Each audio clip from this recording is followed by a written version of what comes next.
শোনো, তোমার সাথে দেখা করার খুব দরকার ছিল, তাই আমি আইছি। তুমি এত দেরি করলে কেন?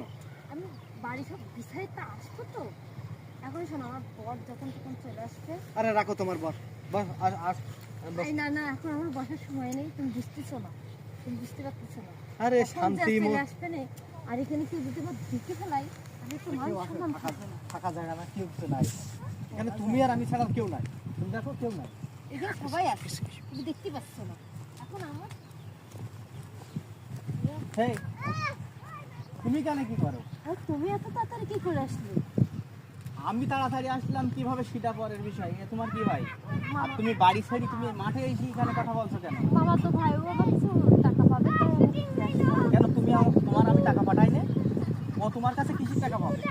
আর তোমার মামা তো ভাই আমি চিনি নে, আমি যেই বিদেশ গেলাম আর সেই মামা তো ভাই তোমার বাড়ি চিনি গেল।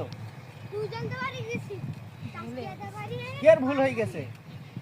আর তোদের বাড়ি হ্যাঁ, কের ভুল হয়ে গেছে?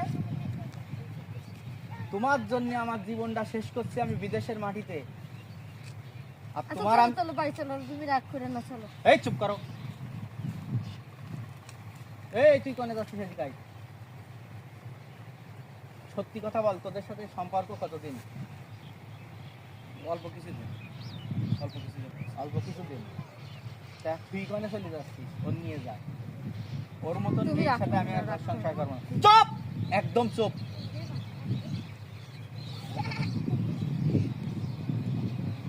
এই জন্য তুমি, এই জন্য তুমি যখনই ফোন দিই তুমি বলো আমার ঘুম লাগছে, আমার এখন ভাল লাগছে না, আমি পরে ফোন দেবো। এই সিম কয়টা তোমার? হ্যাঁ, সিম একটা। সিম একটা। তোর কি বলবো তোর? এসব এসব তুমি কম দেখছো? হ্যাঁ, তোর স্বামী আছে, সংসার আছে, তুই তো স্বামী সংসারকে আমার সাথে পরকিয়া করছিস। এমন কি গ্যারান্টি আছে যে 2 দিন বাদে আমার সাথে বিয়ে হলে তুই আরেকটা ছেলের সাথে পরকিয়া করবি না?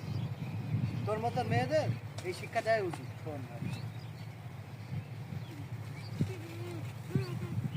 এতদিন মধু খাইছো না? আমি যতদিন বিদেশ ছিলাম মধু খাইছো না? এখন খেলায় তুই চলে যাচ্ছ কেন? নিয়ে যাও, নাও নিয়ে যাও, নিয়ে যাও। না, এ সম্ভব না। আমি নিয়ে কি পুজো দেবো? এদিকে আয়, এই এই ছেলে, এদিকে আয়, এদিকে আয়। তুমি আমার বাবা।